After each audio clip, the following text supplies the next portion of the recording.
Hi, I'm Daniel Gold, and welcome to another episode of the Gold Standard Leadership Lab.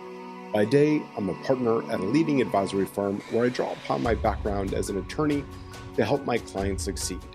This podcast, though, is my personal project, completely separate and apart from my day job, yet driven by the same passion I bring to everything I do: teaching, mentoring, sharing simple, impactful lessons that you can put into action.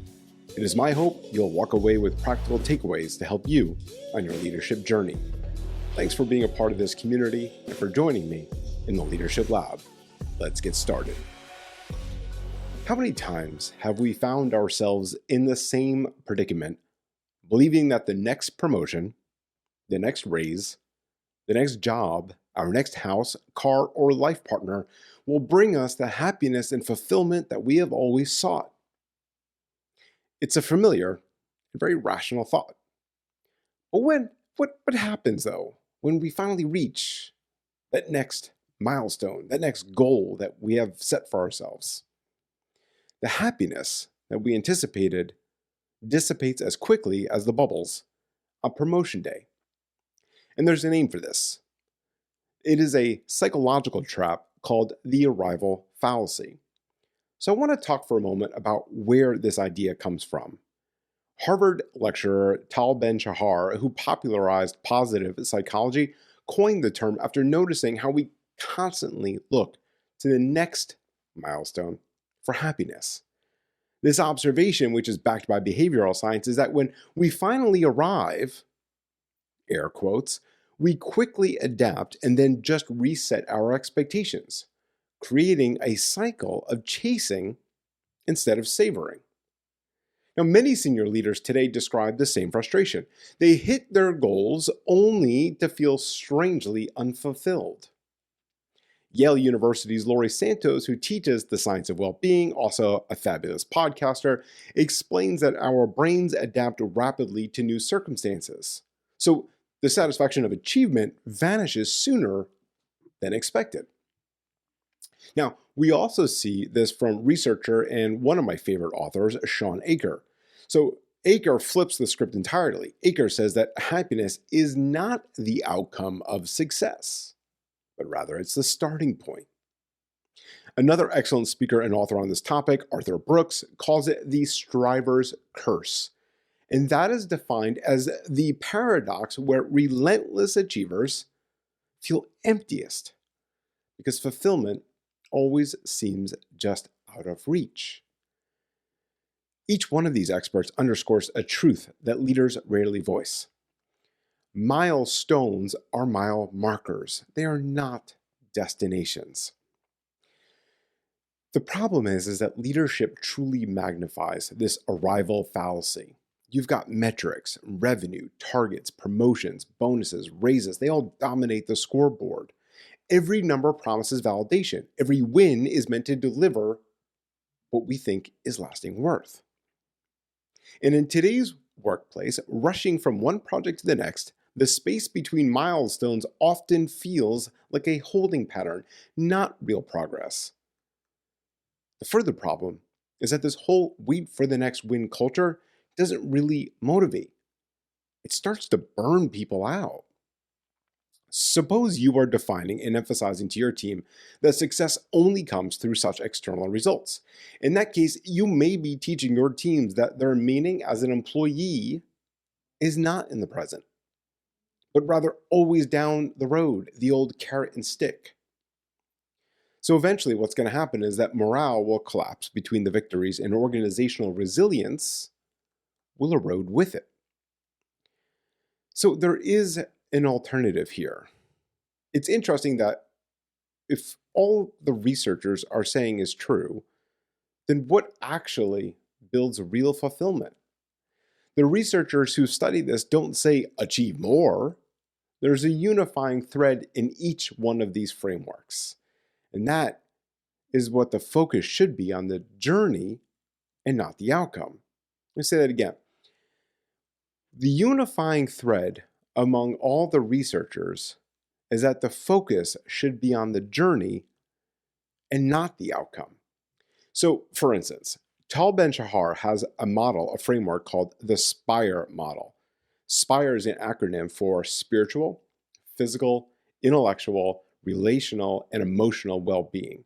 And it's all about pursuing balance. It's not just the finish lines. In other words, it's about savoring the moments. Sean Aker talks about small habits like gratitude, journaling, and genuine connection. I believe that because those are part of my daily practices, and they truly do cultivate happiness now. Aker reframes success as not an outcome of happiness, but rather the other way around. Arthur Brooks, he aligns goals with the daily practice of love and service instead of pure achievement. And Laurie Santos, I love this, she talks about how happiness is built in the doing, not in the arriving. This is the core idea behind something called the journey mindset. In other words, it is literally all about enjoying the journey. Note that not one of those researchers I just talked about says wait for the happiness to arrive. They all say build it through daily practice. And that should be the idea.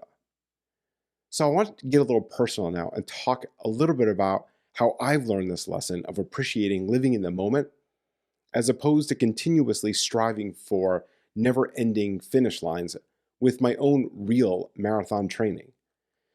Look, it's easy to slip into the arrival fallacy thinking that if I can just cross that one finish line, then I'll be proud of myself. If I could just hit one more personal best, oh man, I'll be really proud of myself. But the real joy is in the training. It's the early mornings. It's the discipline. It's the quiet progress that nobody sees. The pleasure is in the running itself and not the race, not the actual finish line. If I'm only waiting for race day to feel fulfilled, then I literally miss the gift of every run and every mile and what it has to teach me, because I learned something in every run. This analogy has quite literally translated itself and bled itself into my work life, how I work with my team, how I work with my clients. It's also bled into my personal life of how I am as a husband, how I am as a parent. It's about appreciating the moments, both good as well as bad.